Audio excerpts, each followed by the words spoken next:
Herkese merhaba, Öz Mutfağa hoş geldiniz. Arkadaşlar bugün size yapımı çok kolay ama tadı nefis olan bir pasta tarifim var. Çilekli milföy pasta yapıyoruz. Şimdi hemen tarifime geçiyorum. İyi seyirler dilerim. Öncelikle milföy hamurlarımızı pişirelim. Milföy hamurlarımı 10-15 dakika önce derin dondurucudan çıkardım. Biraz yumuşadıktan sonra biraz inceltiyorum. Bu arada malzeme miktarlarının detaylarını açıklama kısmına da yazacağım. Oradan da bakabilirsiniz.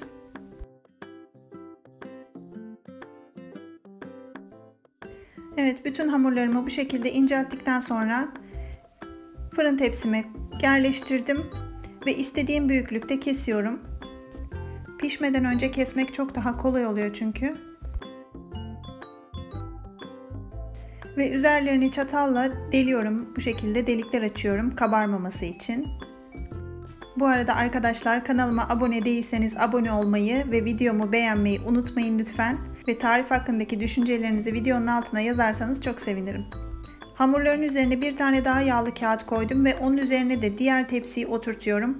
Bu şekilde hiçbir şekilde kabarmadan düzgün bir şekilde pişecekler. Önceden ısıtılmış 180 derece fırında hamurlar kızarana kadar pişiriyorum. Milföy hamurları pişerken ben de kremasını hazırlayacağım.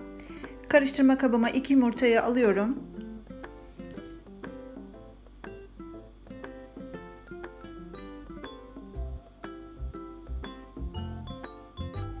Yumurtaların üzerine 1 su bardağı şekerin yarısını ekleyip iyice karıştırıyorum.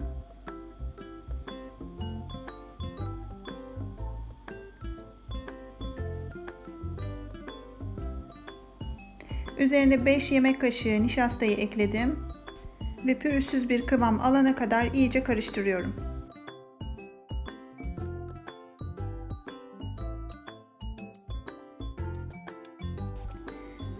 Evet, bu şekilde iyice karıştırdım. Hiçbir topak olmamalı.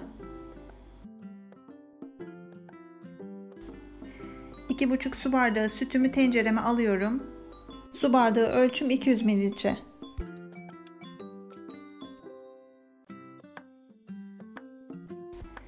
Üzerine kalan şekeri ekliyorum, yarım su bardağı.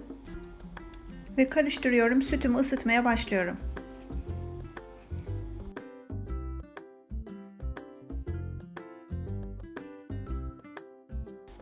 Sütüm ısındıktan sonra kepçeyle biraz yumurtalı karışımı alıyorum. Karışımı da biraz ılıştırdıktan sonra karışımı süte ekleyip muhallebi kıvamına gelene kadar pişireceğim. Sürekli karıştırarak ve kısık ateşte.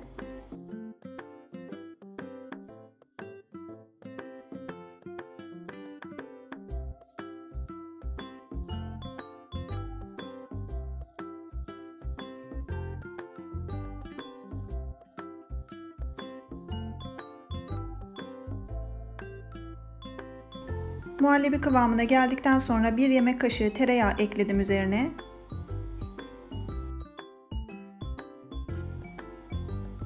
...30 gram kadar beyaz çikolata ekledim. Yani yarım paket diyebilirim. 1 paket de vanilya ekliyorum. Çikolata ve vanilya tamamen sizin isteğinize bağlı. İstemiyorsanız eklemeye de bilirsiniz tabii ki. Tereyağı ve çikolata içinde eriyinceye kadar iyice karıştırıyorum. Ve ocağın altını kapatıyorum. Soğumaya bırakıyorum. Soğurken sürekli karıştırırsanız çok iyi olur. Üzeri kabuk bağlamaz. Hatta soğutmak için ben ayrı bir kaba aldım. Daha çabuk soğuması için bu şekilde ara ara karıştırarak soğuttum. Soğuduğundan emin olduktan sonra üzerine yarım paket krema ekleyeceğim. Kremayı da ekledikten sonra iyice krema içinde kayboluncaya kadar güzelce karıştıracağım. Kremayı eklemeden bu şekilde de tüketebilirsiniz tabii ki, ama krema inanılmaz bir lezzet katıyor diyebilirim.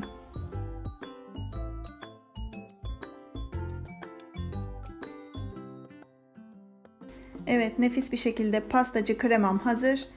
Ben bekletmeden hemen kullandım ama eğer vaktiniz varsa 2-3 saat buzdolabında bekletirseniz çok daha güzel bir kıvam alacaktır.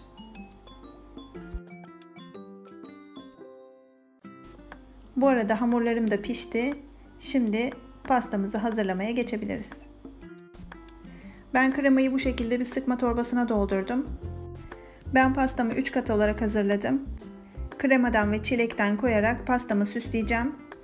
Artık bu aşamadan sonra istediğiniz şekilde süsleyebilirsiniz tabii ki. Ben 4 milföy kullandım arkadaşlar. Siz kişi sayısına göre tabii ki bunu arttırabilirsiniz.